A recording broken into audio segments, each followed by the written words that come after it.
குடியரசு நாள் வாழ்த்துக்கள். குடியரசு நாள் விழா 75வது குடியரசு நாள் விழா. ஏன் இந்த விழா? கப்பல் ஏறி சென்று விட்டானே ஆங்கில கம்பெனிக்காரன், அதற்காகவா? துவண்டு கிடந்த நம் பாரத மணிக்கொடியை தூக்கி நிறுத்திருக்கிறோமே, அதற்காகவா? உன்னால் என்ன முடியும் என்று கேட்டால் என்னால் இதுவும் முடியும் இன்னமும் முடியும் என்று காட்டிய செருக்கினாலா இவர்களுக்கா விடுதலை? ஆளத் தெரியுமா இவர்களுக்கு என்று ஆர்ப்பரித்தானே ஆங்கில பிரதமர் வின்ஸ்டன் சர்ச்சில், அதற்காகவா? எதற்காக?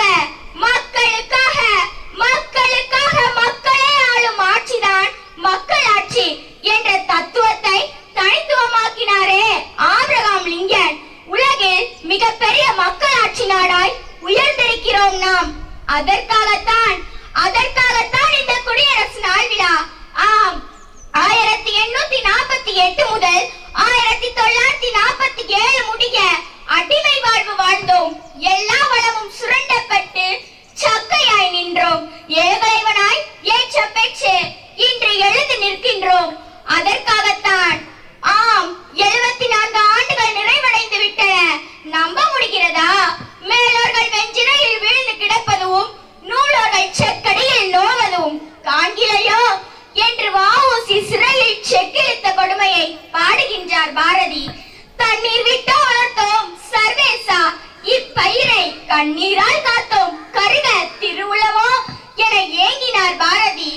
1929 டிசம்பரில் லாகூரில் கூடிய அகில இந்திய காங்கிரஸ் மாநாடு பூரண சுயராஜ்யம் என்பதே நம் நாட்டின் லட்சியம் என்றது. அதன் அடிப்படையில் 1930 ஜனவரி 26 இந்தியாவின் சுதந்திர நாளாக இந்தியாவில் கேட்டுக் கொள்ளப்பட்டது. அக்கா அக்கா என்றே நீ அழைத்தால் அக்கா வந்து கொடுக்க சுக்கா மிளகா சுதந்திரம் கிளியே என்றார் பாவேந்தர் பாரதிதாசன். மிதவாதமும் தீவிரவாதமும் மக்களின் சக்தியை வெள்ளையருக்கு எதிராய் ஒன்று திரட்டியது. வெள்ளையரின் குள்ளநரித்தனங்கள் தோலுரிக்கப்பட்டன. சட்ட மறுப்பு, ஒத்துழையாமை, வெள்ளையனே வெளியேறு என வெகுண்டெழுந்தது பாரதம். 1000 உண்டு இங்கு ஜாதி எனில் அந்நியர் வந்து புகழ் என்ன நீதி என கோபம் கடை தொடுத்தான் பாரதி. தன் பாட்டாலே விடுதலைக்கு படையெடுத்து போராடினான்.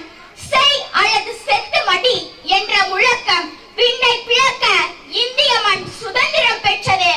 ஆம், 1947 ஆகஸ்ட் 15 இந்தியா விடுதலை காற்றை சுவாசிக்க தொடங்கிவிட்டது. இந்தியா விடுதலை பெற்றதும் இந்திய அரசியலமைப்பு வரைவு குழு டாக்டர் B.R. அம்பேத்கர் தலைமையில் இந்திய அரசியலமைப்பு சட்டத்தை வடிவமைத்தது. 25 பிரிவுகள், 12 அட்டவணைகள், 103 திருத்தங்கள், 448 உட்பிரிவுகள் என பேருருவாய் பொது உடைமை மனச்சார்பின்மை என்னும் கொள்கைகளை கொண்ட பெட்டகமாய் இந்திய கூட்டாட்சி தத்துவத்தின் மொத்த உருவாய் அரங்கேற்றமானது 1950 ஜனவரி 26. அதுவே குடியரசு நாள், அதுவே குடியரசு தின விழா. 1947 விடுதலையும் 1950 குடியரசும் பெற்றாலும் 1961 ஆண்டு வரை இந்தியாவில் இன்னும் ஒரு பகுதி அந்நிய ஆட்சிக்கு கீழ் இருந்தது என்பதை நாம் மறந்துவிடக் கூடாது. ஆச்சரியமாக இருக்கிறதா? ஆங்கிலேயர் 1947 வெளியேறினார்கள். கோவா, தமன், தியோ உள்ளிட்ட 3 இடங்களில் போர்ச்சுகீசர்கள் நம் நாட்டை அடிமைப்படுத்தி வைத்திருந்தனர். உன்னால் முடிந்ததை பார்த்துக்கொள் என்று பிரதமர் நேருவிடம் சவால் விட்டனர். பார்த்தார் நேரு. போர் பக்கம் செல்லாத நேரு பொறுத்திருந்தது போதும் பொங்கி எழு என்ற முடிவிற்கு வந்த பின் நேரடி தாக்குதலிற்கு தயாரானார். கோவா, தமன், தியோ உள்ளிட்ட 3 இடங்களில் விமான ஓடுதளத்தை தகர்த்தார். கம்பியில்லா நிலையங்களை தடுத்து தொடர்பை தடுத்தார்.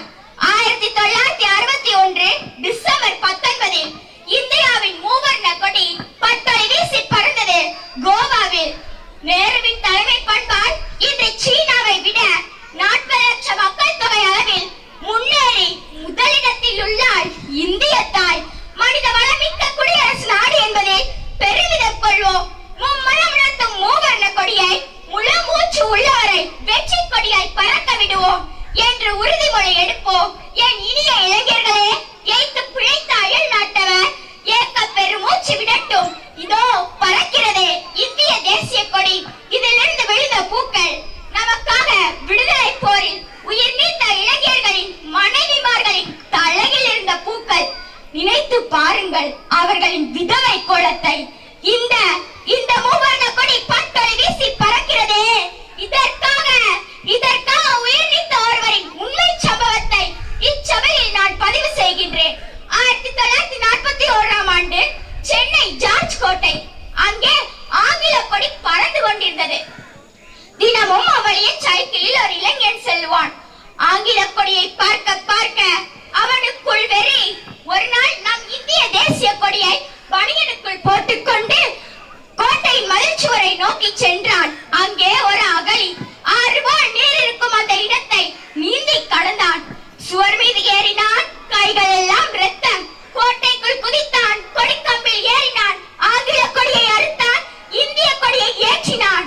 இந்திய கொடியை மேலே முடிச்சிட்டான். கீழே இறங்கும் கயிறை அறுத்தான். கீழே இறங்கினான், கைகள் எல்லாம் இரத்தம். ராணுவம் சுற்றி வளைத்து கைது செய்து சிறையில் அடைத்து விட்டது. இதோ பட்டொளி வீசி பறக்கிறதே நம் இந்திய தேசிய கொடி. அதை பார்த்து வந்தே மாதரம் என்று வணக்கம் சொன்னான். நொந்து போனான் ஆங்கிலேயன். அந்த வீர இளைஞனின் பெயர்தான் பாஷ்யம். ஆச்சரியமாக இருக்கிறதா? இவன்தான் இந்தியன். இத்தகைய தியாகிகளை நினைவு கூறும் நாள் தான் குடியரசு நாள். உறுதிமொழி எடுப்போம், அரசியலமைப்பு சட்டத்திற்கு அடிபணிந்து நடப்போம் என்று இந்த குடியரசு நாளில் உறுதிமொழி எடுப்போம். விண்ணை முட்டும் சாதனங்களால் விண்கலங்களை அனுப்பி வைத்திருக்கிறோம். நிலவுக்கு சந்திராயனையும் செவ்வாய்க்கு மங்களையனையும் அனுப்பி இருக்கிறோம். வச்சாய வளமிக்க இந்திய நாட்டில் வேற்றுமையை மறந்து கூடி குழாவுகின்றோம். ஒற்றுமையை சிதைக்க நினைத்தவர்களை ஓட ஓட விரட்டி இருக்கிறோம். எல்லாவற்றையும்